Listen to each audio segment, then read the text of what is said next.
আমাদের আজকে অ্যামাজনের শিপমেন্ট চলে এসেছে। তো অ্যামাজনের প্যাকেটগুলো খোলা হবে। যারা এগুলো মূলত অ্যামাজনের অফারে যখন অফার দিয়েছিল সেই অর্ডারগুলো, তো সব একসাথে আসে নাই। কারণ হচ্ছে অ্যামাজন সব একসাথে ডেলিভারি করে না। দেখা যায় যে একজন 4-5টা বই অর্ডার করেছেন, তো এই 4-5টা বই 4-5টা সেলার থেকে আসছে। একটা প্যাকেট খোলার আগ পর্যন্ত বোঝার কায়দা নেই ভেতরে কোন বইটা আছে। সো আপনারা যেমন অপেক্ষায় আছেন, আমি অপেক্ষায় থাকি যে আসলে কোন বইটা বেরোবে এটা থেকে। বইটা দেখার পর অনেক সময় কাস্টমারের কথা মনে পড়ে যে এটা ওই কাস্টমার অর্ডার করছে, আবার অনেক সময় কাস্টমারকে খুঁজে বের করতে হয়। দেখেন, আমাদের একদম নিয়মিত কাস্টমার, উনি এই ধরনের কমিক্স বইগুলো আনায়।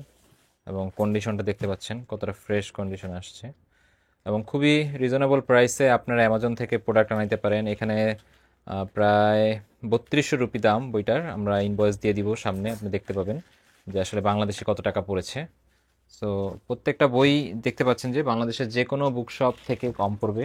মানে এই রেট আপনাকে কখনো কেউ দিতে পারবে না। আমরা যে জন্য বলি যে রুপি ইকুয়াল টু টাকা, এরকম রেটও পড়ে যায়, কারণ অনেক সময় 30%, 40%, কোনো বইয়ে 50-60 থাকে। এই বইটা ভালো করে প্যাকেট করে দিচ্ছে। তো এটা ডিপেন্ড করে সেলারের উপরে, বিভিন্ন সেলার বিভিন্ন রকম দেয়। তো প্যাকেটগুলো খোলা হচ্ছে, আপনাদেরকে আপডেট আমরা জানিয়ে দিব। আজকে তাহলে এই পর্যন্তই। আহ, দেখা হবে নতুন কোনো ভিডিওতে। সবাইকে সেই পর্যন্ত